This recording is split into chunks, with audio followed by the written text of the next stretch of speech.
There are glorious ways to go out in a video game, and then there are dumb and embarrassing ways, and video games let you visit worlds and do all kinds of new things, but that doesn't mean they're all positive.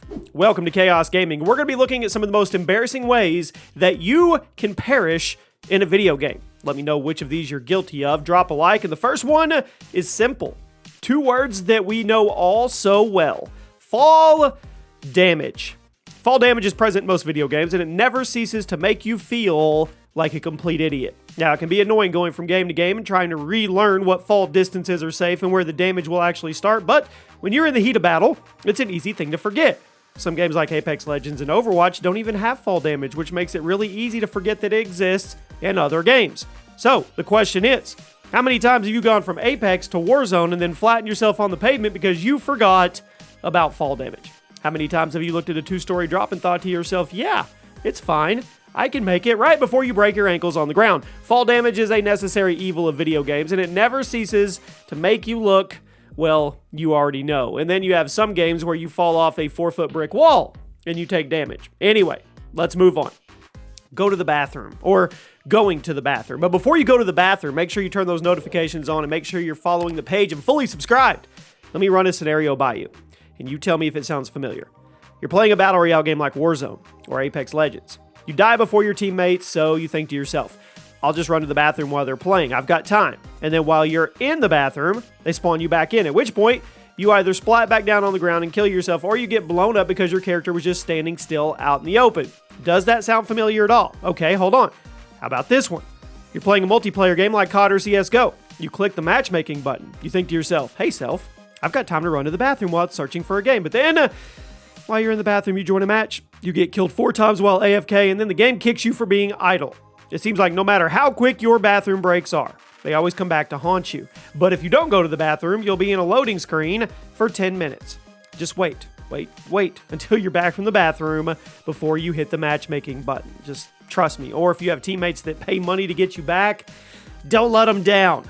Next up, hitting the Windows key. You've done it. You know you have. The Windows key is one of those buttons that I don't think anybody actually uses, yet it keeps destroying kill streaks and ruining perfect runs. The Windows key is located on your keyboard right in between Control and Alt, making it prime real estate for accidental presses, and once you hit it, your game will minimize and the Windows menu will pop up, at which point you have to desperately scramble to shut the menu, reopen the game, and pray that nobody killed you while you were standing still through the whole thing.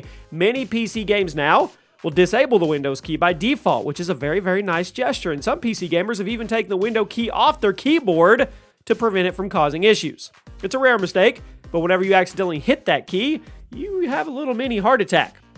Speaking of keys, alt-tabbing at the wrong time. Now, if you're an avid PC gamer, you've gotten hit by this more than once. Alt-tab is usually the way you minimize your game so you can change music, check a message, someone sent you, go to the bathroom, investigate something on your other monitor. However, if you're playing a multiplayer game, alt-tabbing will almost always get you killed because you can't control the game while you're alt-tabbed. And as you know, you can't pause a multiplayer game. Never alt-tab in the middle of a multiplayer game. You never know when somebody's going to flank you or when an enemy will be walking right in front of you. There is a million things that could go wrong here. Just don't do it. Wait until in between games, alt-tab, do your thing, and move on. Next up, failing the disrespect. You've done it. Everybody's done it. You're going on a rampage. You're destroying the other team. You're feeling it. You've caught a gear. And then you see an unsuspecting enemy. You think to yourself, I'm about to humiliate this guy back to the lobby. Instead of killing him, you walk over to him. You get ready to do your 360 no-scope or something while he's not paying attention. And then the inevitable happens. Your target snaps out of their trance, looks at you, and hoses you down, ending your streak and making you look like a complete fool. How many times you've been on a rampage, then it just all came to a screeching halt because you tried to go for some random trick shot, or you thought you were being funny, teabagging somebody from behind, or waiting for them to turn around. I've done this. I think it's a clip on my Facebook page that has the most views ever. Failing the disrespect is one of the most humiliating ways to go out. I think everybody is guilty of it at least once. Next up, checking your phone. You're probably looking at your phone right now. Of course you are. You're watching this on mobile. How many times have you died in a multiplayer game because your phone flashed and you looked down? It's probably more than you'd like to admit. Now, I get it. You're a social person. You never know when somebody important is going to text you. You never know when you're going to get the craziest DM of your entire life. You can't miss it. I get it. Let me clue you in on something, though. That text, it can wait a few minutes. In multiplayer games, the enemy feeds off your phone notifications. If you look away from the screen, you're going to get blasted by something completely avoidable, and then you're going to feel like an idiot, and your friends are going to ask why you died, and you have to make something up like, oh, I got sniped, or whoa, watch out, that guy's cheating, he's hacking, he's got an aimbot. Just wait to check your phone in between games or in between rounds. If you die in the middle of a fight, you're the one to blame. Next up, a dead controller. Make sure your controller is charged. Doesn't matter if you use a wireless mouse, whatever. Charge it. Nothing is more frustrating than being in the middle of a heated battle when all of a sudden your buttons stop working, you're scratching your head trying to figure out why, and then you look down and see the light on your controller has diminished. You didn't charge it. It doesn't have new batteries. You're going to get shot another 50 times before you manage to find the batteries or get the charging cable on it, and this is why you always make sure your batteries or at least 50% of your controller is charged before a PlayStation starts. If it's above 50, you should be good. If it's below 50, you never know when the batteries are going to give you some positive random nosedive that you need to change them. Here we go. Let's stick with the controller. Forgetting your controller is plugged in. PC gaming is great. You can play with a mouse and keyboard. You can play with an Xbox controller. You can play with a PlayStation controller. Heck, you can play with an Atari controller if you wanted to. The list of input devices is nearly endless. But have you ever started up a game on your PC and then stuck in place because you had the wrong controller plugged in? You sit down at the desk, play some Warzone, you load into a match, and then your keyboard doesn't work because you accidentally left your controller plugged into your PC. Or maybe it's the other way around. Maybe you wanted to play with your controller, but you forgot to connect it before the match started. Now your controller isn't working and you're stuck in place getting shot over and over. Now it's awesome that PC lets you play your games with just about any device, but it's also obnoxious when you forget which controller you were using last. Next up, it's chore time. Taking out the trash. Now, I don't know what it is about trash that makes us think we can start searching for a game.